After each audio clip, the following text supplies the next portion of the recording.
Hi everyone, thanks for tuning into the channel. Today I'm going to go through my build and show you how you can build your own sub 250 gram micro HD quad so that you can fly legally and within the regulations and still capture great high definition video. Let's get right into the build. We're going to get started with the frame. A lot of my builds start by disassembling the frame. And the reason for that is because I like to build the frame before I start putting the quad together so that I can see how everything's going to fit. It's quite common that I will usually end up needing to modify something to make it work and that the parts don't go together the way that I expected them to. So for that reason, I always build the frame, do a test fit of all the parts, and then take it all back down before I start building stuff together.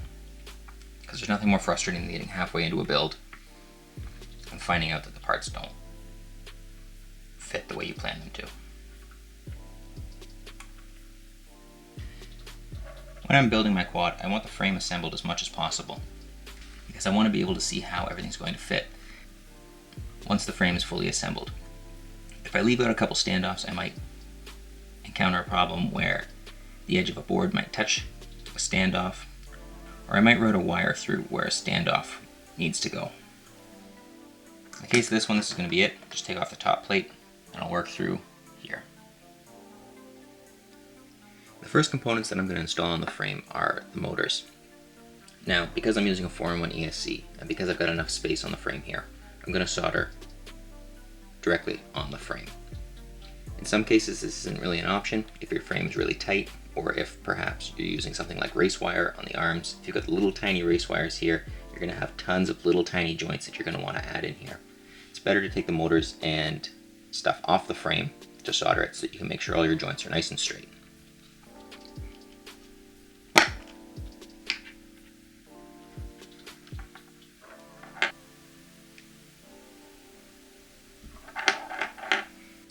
Installing the motors on the frame is simple. It just takes a little shake and you're good to go. Now, talking about motor screws, I'm going to be using 4 screws on all. Some people like to use only 2 screws on each motor just to save some weight. If you're going to do that, make sure you put the 2 screws in line with the length of the quad so that if you ever hit it straight on, the screw is less likely to pull out of the motor. Another important thing to consider is the screw length that you're going to be using to mount your motors. You do not want the screws touching the motor windings. If you do, you're going to have all kinds of problems with motors stuttering, and you might even fry your ESCs. So the best way that I've found to check this is to just stick the screw through the frame and then to loosely put the motor beside it and just see how much thread is sticking out. You can see that I'm not going to have a problem here. In fact, I've got the opposite problem where I don't have enough thread sticking out to effectively bite the motor. So I will have to replace these screws eventually, but for now I'm just going to make sure that I blue Loctite them so that they don't come loose. Now that we've got the motors mounted, we're going to move on to the ESC. Now this frame actually comes with these little rubber grommets that integrate into the frame and give you your standoff for your ESCs. But getting them into the hole can be a bit tricky. Anyone who owned a ZMR 250 back in the day will remember this trick of using dental floss to help pull the grommets through. So if you pass the dental floss through the hole,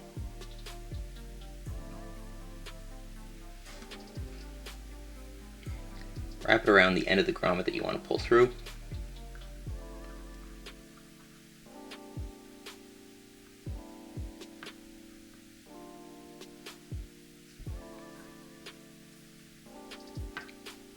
and just kind of mush the grommet down and pull through with the dental floss.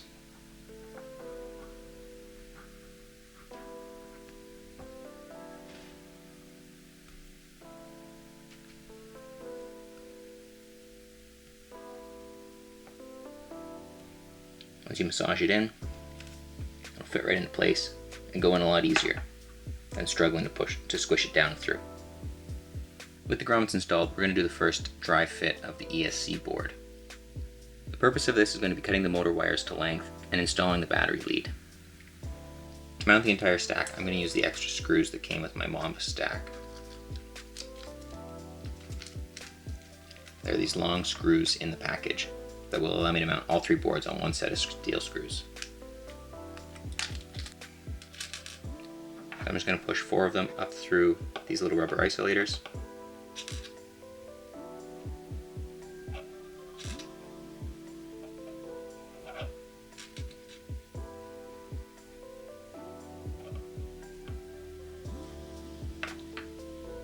And for now, I'm going to mount just the ESC board on the stack.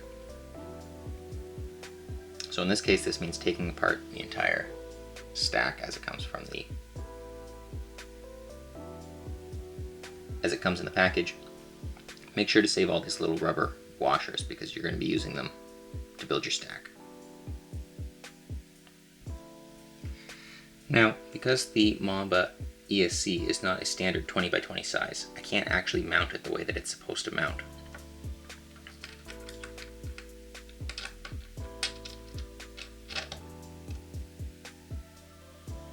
If I mount it this way, you can see that the flight stack screws end up being slanted because the ESC actually collides with the rear standoffs. So to deal with this, I'm going to have to mount the ESC backwards and remap the motors in beta flight.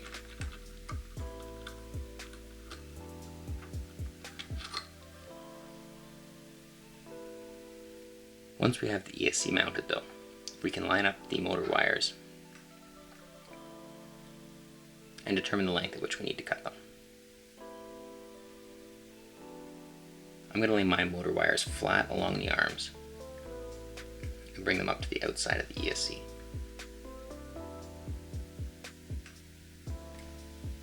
With the wires fully trimmed, we're going to remove the ESC, tin all the pads, tin the wires, and solder the battery lead onto the ESC board.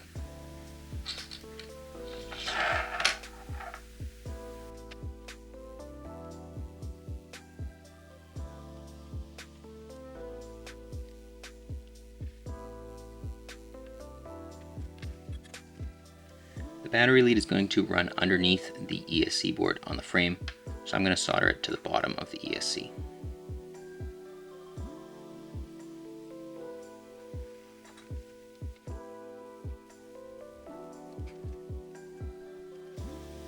Since we're done soldering on the bottom of the board, we're going to conformal coat it now. I always conformal coat my electronics, whether I plan on flying in rain or not, because it does more than just protect from moisture. One thing it does as well is it lays a thin film over the whole board and helps hold the really tiny components in place.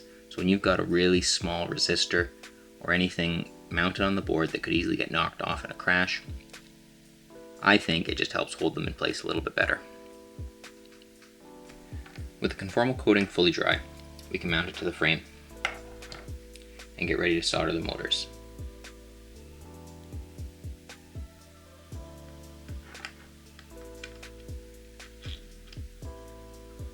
The best tip that I can probably give for soldering the motors is to just take your time and be patient, especially when you're soldering on 2020 boards. The pads are very close together and you want to be very careful that you don't have any bridging between the pads. If you have tweezers, that's certainly going to help you get them straight, and if you need to, take the motors off so that you can line the wires up nice and straight. Spending a little extra time at the beginning may help you save some time in the long run.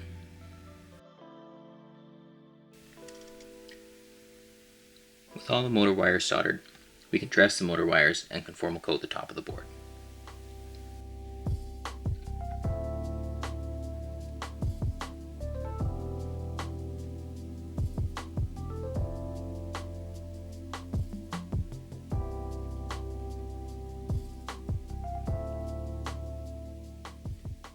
While we wait for the conformal coat to dry, we're going to identify the pins that we're going to use on our flight controller.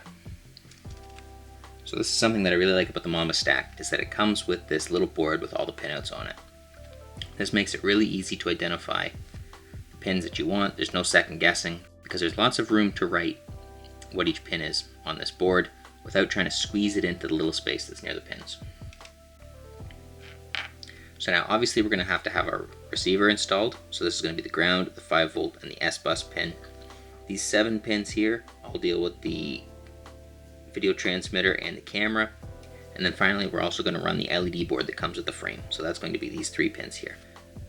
When I solder the pads on my flight controller, I like to do it all in one go and solder all the pads that I'm going to use in the build. The reason for this is that when it comes time to solder the wires to the flight controller, I don't want to have to think about which one I'm soldering to. I've already taken the time to identify which pads I'm going to use. I find that this helps prevent me from making mistakes and soldering to the wrong point on the board.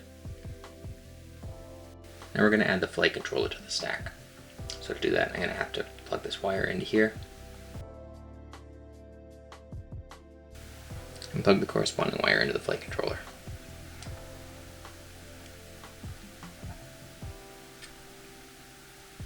With the flight controller added to the stack, I'm going to add these standoffs to the tops of the screws. This is how I'm going to mount the CADX Turtle to the stack.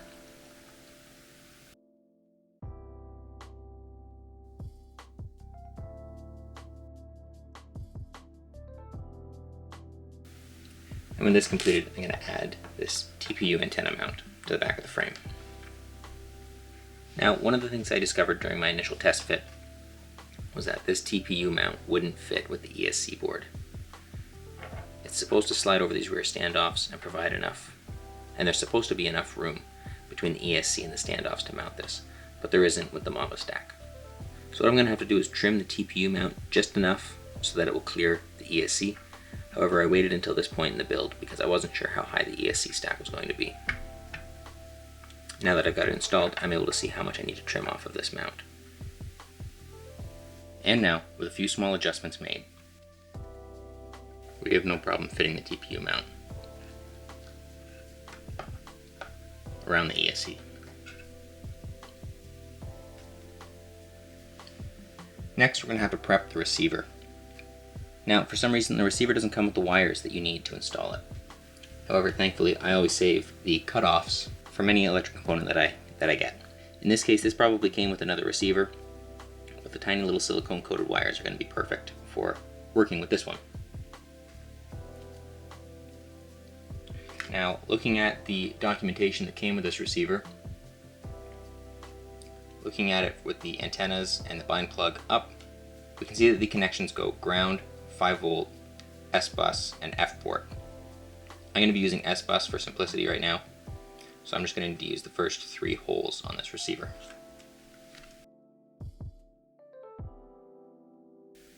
With the wires fully soldered, now we're going to conformal coat the receiver.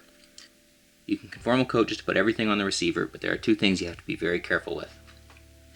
If your receiver has IPEX connectors for the antennas, don't paint over them, and make sure that you avoid the bind button.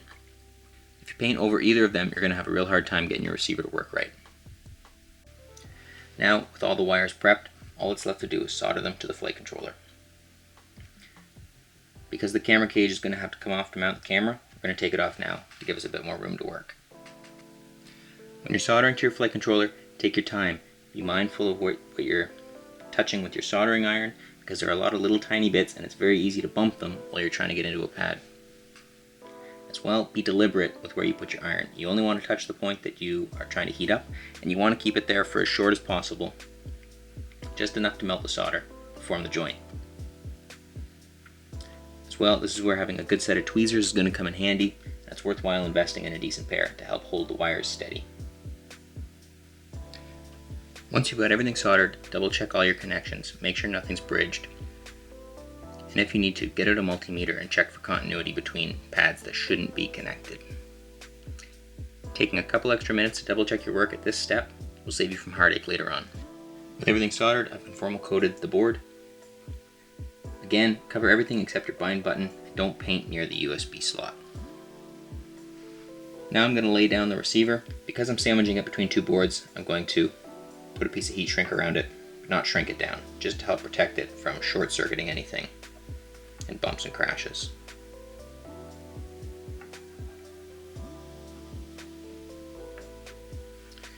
Use a piece of double-sided foam tape to hold it in place.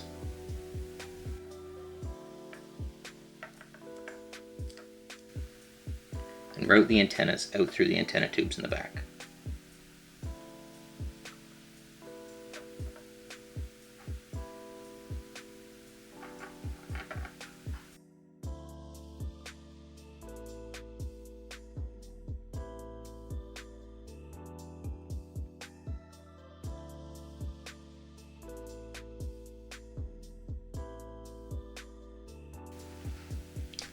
Now, if the frame you're using doesn't have antenna tubes like this one does, I've always had good luck by installing 2 zip ties in a 45-degree off the rear arms and mounting the antennas on there. As well, you could mount zip ties off the standoffs in a V configuration, or you could just let one dangle at the back and stick one at the top. The only thing that's really important is that you get the 2 diversity antennas forming a 90-degree angle, or as close to as possible. And one last quick note, if you're burying the receiver in the stack like this, make sure you bind it before you put everything together. Next step, we're going to be installing the CADX Turtle board. Now, because the CADX Turtle has got lots of little tiny components that interfere with the standoffs, I'm going to be adding a couple of these little tiny washers that I have. These are rubber O-rings, and they should help to just protect small components on the CADX Turtle.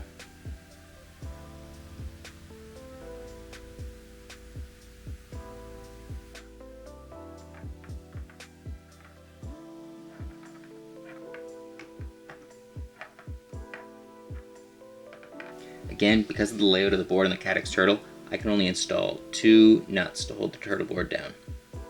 They're going to be on this mount and this mount here. This one here interferes with the camera cable, and this one interferes with the plug. CADX does supply these little tiny threaded standoffs that are supposed to help give some clearance around the components of the board, but I can't for the life of me figure out how to use them. If anybody has any tips for how to use these, let me know down in the comments below. Lastly, because everybody knows that the audio coming out of these split cameras is awful, I'm going to take a piece of double-sided tape and tape the microphone facing down.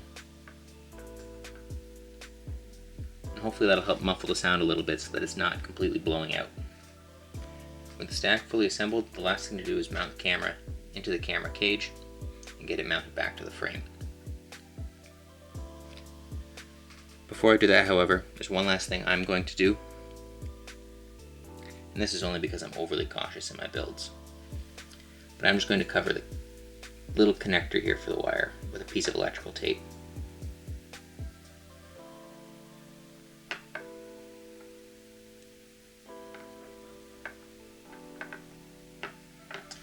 Simply because that's connected straight to ground, and this camera cage is metal and it's going to be awfully close to it. Is this necessary? Probably not. But will it make me feel better? Absolutely. Something else that I wanted to point out with this frame is that I could just barely fit the CADX camera into here. And in fact, it didn't fit without some doing. I did need to file away at the sides of the cage because the CADX Turtle uses an M12 lens. And the frame is designed for micro cameras which use M8 lenses typically. Carrying on from that, I think that if you were to follow this build, you should use a different frame, just to help make things go a little bit easier. One thing I have noticed is that I've scratched up my lens here, but that's nothing that a little bit of machinist touch-up won't fix.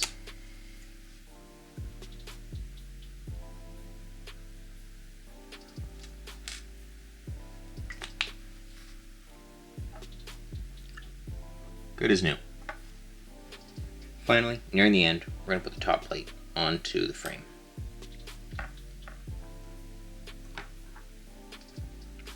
Now, I say nearing the end because those of you paying attention may have noticed that I haven't yet installed the VTX. I have tried for the life of me to get the VTX to fit in the frame, moving the boards around, multiple different configurations, and there just isn't enough room inside the frame.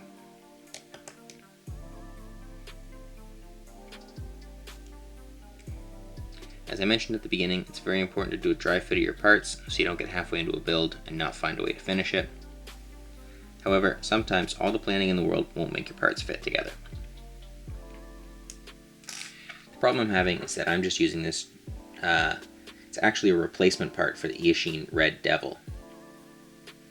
So it looked like a very small transmitter, but it has these plugs on here. I'm sure that makes replacing this on the Red Devil much easier, but it adds just enough height that I can't fit it in my frame here. I do have an ESC Nano coming, which I think is the same transmitter, just with solder pads instead of these plugs, and that shouldn't be a problem to fit in here. But for now, unfortunately, I'm going to have to mount this on top of the frame.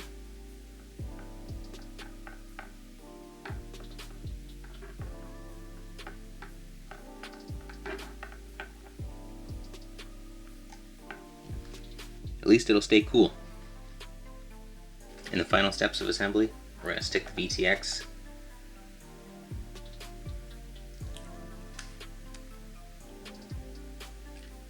to the piece of foam. I'm also going to use a zip tie just to make sure it stays in place.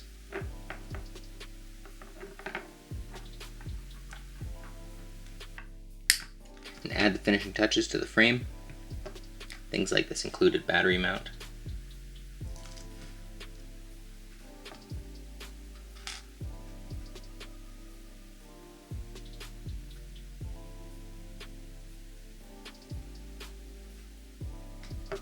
It was the little accessories like this that really drew me to the frame in the first place.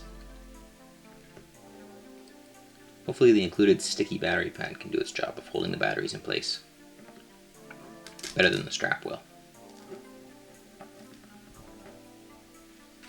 And with that, she's fully assembled. However, last test is the smoke test. So let's see how she does.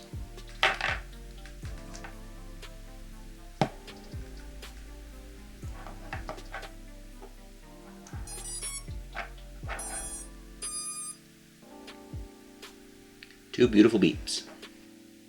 Now, I just want to touch on a few things. The first one, which I've already kind of alluded to during the build, is that this frame makes for a really tight and really difficult build. When I initially saw it, and I saw the extra space back here, I thought that I was going to have room to mount components in here, particularly the VTX, but I couldn't.